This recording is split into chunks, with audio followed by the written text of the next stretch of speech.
Licence number 83 2025। ये वो licence number है जिसने उस कहावत को चरितार्थ कर दिया है कि कौन कहता है कि आसमां में सुराख नहीं होता, एक पत्थर तो तबीयत से उछालो यारो। जी हाँ, इंदौर के सुभाष सिंह तोमर, जो कि पेशे से एक इलेक्ट्रॉनिक इंजीनियर हैं, तकनीकी शिक्षा देते हैं, उन्होंने इसे साबित कर दिखाया है। पूरी कहानी दिलचस्प है, अंत तक देखिएगा। पूरी कहानी की शुरुआत होती है 2014 से, जब सुभाष सिंह तोमर, उनके अनुसार, तकनीकी प्रशिक्षण देने के लिए शिक्षकों के लिए वो झाबुआ आए हुए थे। यहाँ जब उन्हें वक्त मिला तो वो जिला अदालत पहुंच गए। यहाँ उन्होंने जो परिसर में आदिवासी समुदाय के लोग घूम रहे थे उनसे संवाद किया और पूछा कि वो आखिर यहाँ पर क्यों हैं। जवाब मिला कि उन्हें पुलिस ने आर्म्स एक्ट में बुक किया था, वो जेल भी रह के आए हैं, जमानत पे हैं और अपना मुकदमा झेल रहे हैं। उन्हें लगा कि जिस फालिया को लेकर ये केस बनाया गया वो तो कृषि उपकरण है और आर्म्स एक्ट के नियमों में उसे छूट है, फिर क्यों ये मुकदमे दर्ज किए जा रहे हैं। यहीं से उनका इन्वेस्टिगेशन और मिशन शुरू हुआ और फिर उन्होंने इस मिशन को अंजाम तक कैसे पहुंचाया, सुनिए उन्हीं की जुबानी। चूँकि मैं एक टेक्निकल जो है ट्रेनर हूँ और मैं समाज के अंदर जाके शिक्षकों को प्रशिक्षित करता हूँ और उस संदर्भ में मेरा आदिवासी क्षेत्रों में आना जाना रहता है और इसी चीज़ को लेके मेरा एक बार झाबुआ जाना हुआ, जहाँ पर थोड़ा समय मेरे पास एक्स्ट्रा होने के कारण मैं अपना समय व्यतीत करने के लिए डिस्ट्रिक्ट कोर्ट गया, झाबुआ डिस्ट्रिक्ट कोर्ट। और वहाँ पर जाकर जब मैंने कुछ आदिवासियों से बात की कि आप यहाँ पर कैसे हैं, तो उन्होंने बताया हमारे खिलाफ आर्म्स एक्ट 25 में मामला दर्ज है, उसी के संबंध में हम कोर्ट आए हैं।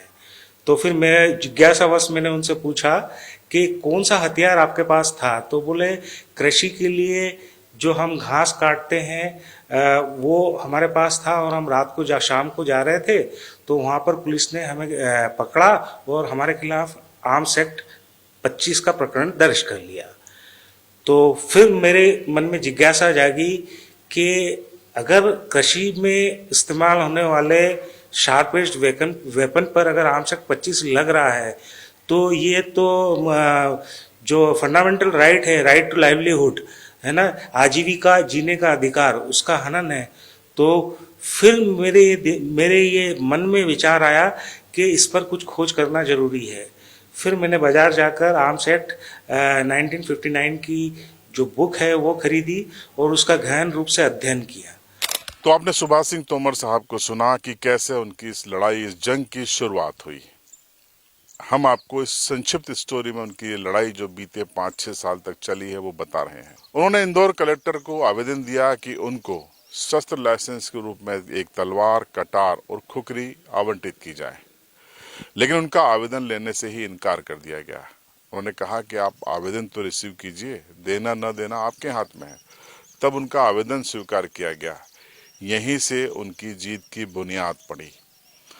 जब काफी वक्त तक इस आवेदन पर कोई मूवमेंट नहीं हुआ, कोई कार्रवाई नहीं हुई, तब फिर उन्होंने कमिश्नर कार्यालय की ओर रुख किया और कमिश्नर कार्यालय में उन्होंने कहा कि जो उन्होंने आवेदन दिया है कलेक्टर इंदौर को, एडीएम आर्म्स को, उसका निराकरण करवाया जाए।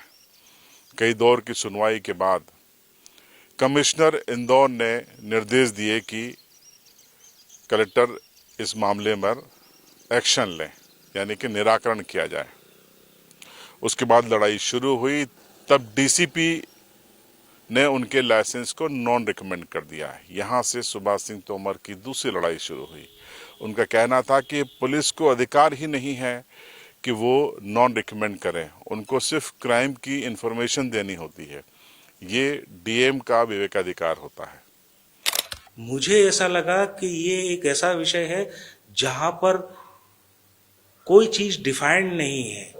फिर इसी संदर्भ में मैं आपका इंदौर डिस्ट्रिक्ट मजिस्ट्रेट के यहाँ गया ऑफिस में, कलेक्टर साहब के यहाँ। वहाँ जाकर मैंने थोड़ी सी इंक्वायरी की तो आर्म्स एडीएम आर्म्स के यहाँ जब मैंने जानकारी प्राप्त की तो मुझे जानकर बड़ा आश्चर्य हुआ कि वहाँ पर तलवार या शार्प एज्ड वेपन का लाइसेंस मिलता है, इसका शायद उन्हें ज्ञान नहीं था।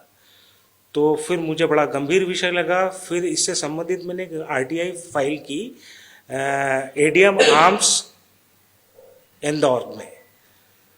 उसका जवाब मुझे नहीं मिला समय पर। फिर मुझे मजबूरन फर्स्ट अपील दायर करनी पड़ी, और फर्स्ट अपील में भी मुझे संतोषजनक जवाब न मिलने के कारण मैंने स्टेट इंफॉर्मेशन कमीशन में सेकंड अपील या कह सकते हैं कंप्लेंट दर्ज किया, और इस प्रोसेस में करीब 1 साल लग गया। जब मेरी सुनवाई भोपाल स्टेट इंफॉर्मेशन कमिश्नर के यहाँ हुई तो वहाँ से ये डायरेक्शन दिया गया कि इन्हें तुरंत ये सारे दस्तावेज उपलब्ध कराए जाए। उन दस्तावेजों को पाने के बाद और उनकी स्टडी के बाद मैंने पाया कि ये तो बहुत बड़ी खामियां इसमें हैं। आज़ादी के बाद से केवल 1 या 2 लोगों को धारदार हथियार रखने की परमिशन दी गई थी। अब यहाँ परमिशन दी गई थी, इसका मतलब ये है कि वो कहीं लेके नहीं जा सकते थे, जबकि आर्म्स एक्ट में ये स्ट्रिक्टली लिखा गया है कि एक्वायर, पजेस एंड कैरी, हथियार को लेना, खरीदना, उसको अपने पास रखना और उसको किसी सार्वजनिक स्तर पर ले जाने के लिए लाइसेंस की आवश्यकता है। फिर और मेरी उत्सुकता जागृत हुई तो फिर मैंने केंद्रीय गृह मंत्रालय में एक आरटीआई फाइल की, और उस आरटीआई को फाइल करने के बाद भी मुझे जवाब नहीं मिला। फिर मुझे फर्स्ट अपील में जाना पड़ा, और फर्स्ट अपील में भी जवाब नहीं मिला तो फिर मुझे कंप्लेंट में जाना पड़ा। जब सीआईसी दिल्ली में जब इसकी सुनवाई हुई तो वहाँ पर जो मैंने इन्फॉर्मेशन मांगी कि आर्म्स एक्ट में धार की परिभाषा क्या है, क्योंकि किसी भी कानून के संबंध में हर चीज़ की परिभाषा या डेफिनेशन का होना अति आवश्यक है। तो वहाँ पर जो रिप्रेजेंट कर रहे थे सीआईसी के सामने केंद्रीय गृह मंत्रालय के जो भी ऑफिसर थे, उन्होंने कहा चूंकि इसमें धार की परिभाषा नहीं है तो हम आपको धार की परिभाषा कैसे दे सकते हैं।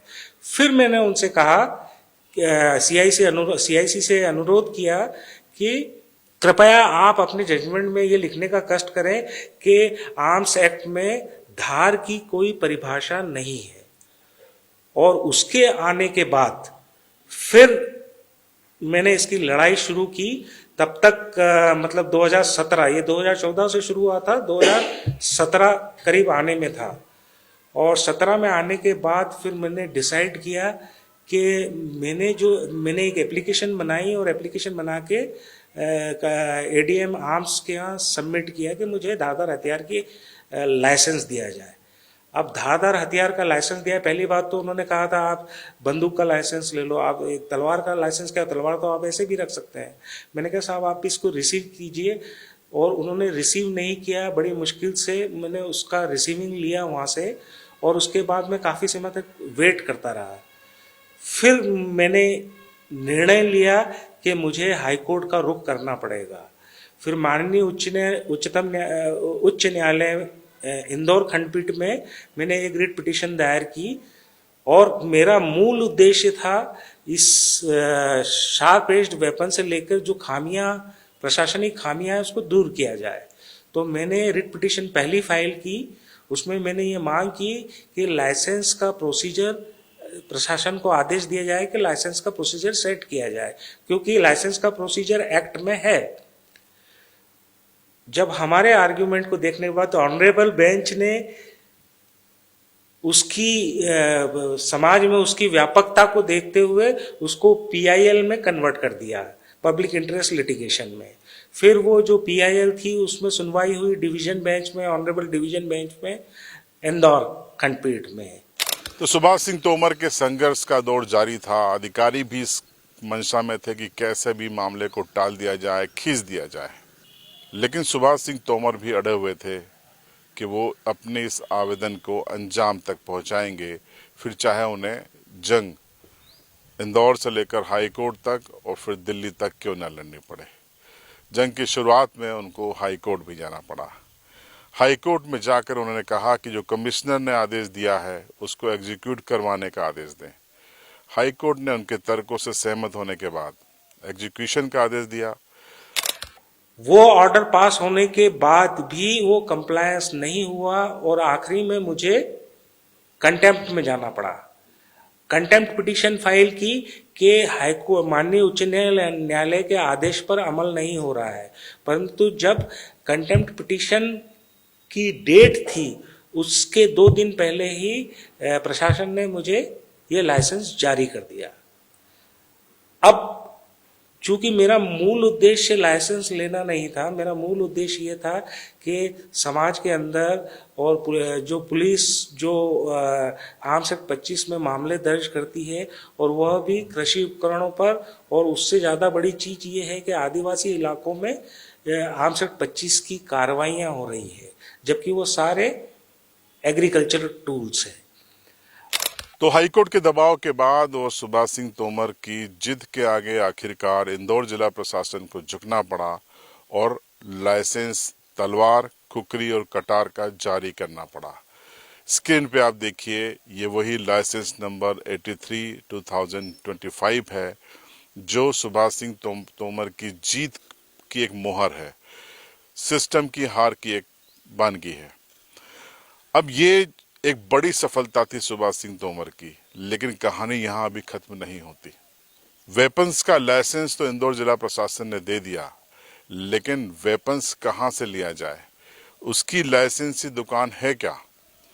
चिट्ठी लिखी सुभाष सिंह तोमर ने एडीएम आर्म्स को कि वो दुकान बताई जाए जहां से वो ये तीनों हथियार ले सकें। प्रशासन के पास कोई जवाब नहीं था, क्योंकि शायद भारत में ऐसी कोई भी दुकान नहीं है। तब मजबूरी में उनको रुख करना पड़ा भारत सरकार के गृह मंत्रालय की ओर।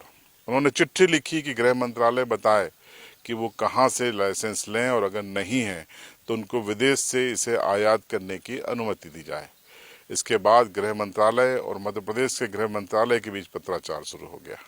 मुझे जो कमिश्नर इंदौर के द्वारा जो आदेश पारित हुआ उसमें मुझे एक तलवार, एक खुकरी और एक कटार का लाइसेंस जारी किया गया। अब इस लाइसेंस की प्राप्ति के बाद भी समस्या मूल रूप से वहीं खड़ी रही कि मैं ये हथियार खरीदूं कहाँ से? ना तो पूरे भारत में कहीं पर भी लाइसेंस्ड मैन्युफैक्चरर नहीं है, लाइसेंस सेलर नहीं है। जैसे एक बंदूक का लाइसेंस मिलता है तो वो बंदूक के लाइसेंस पे लाइसेंसी शॉप रहती है जहां से आप बंदूक परचेस कर सकते हैं। ऐसी व्यवस्था धारदार हथियार के लिए पूरे भारत में कहीं नहीं है।